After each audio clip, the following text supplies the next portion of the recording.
tired of your data floating around in someone else's cloud?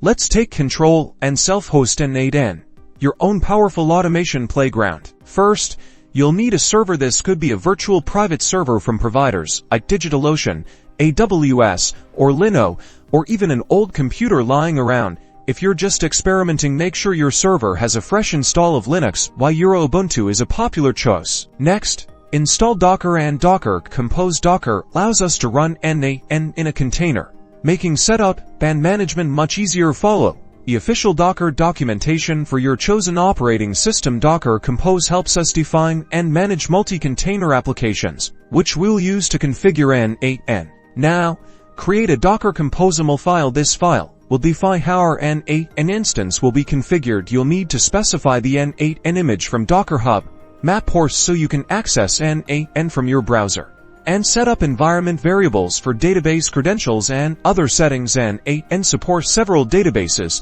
so choose one that fits your needs, like Postgres or MySQL. With your docker-compose.yml file ready, navigate to the directory containing the file in your terminal and run docker-compose upd. This command will download the N8n image, create the necessary containers, and start N8n in detached mode, meaning it will run in the background. Finally, open your web browser and navigate to the IP address or domain name of your server, followed by the port you mapped in your docker-compose.yml file, usually port 5678. You should see the N8n interface.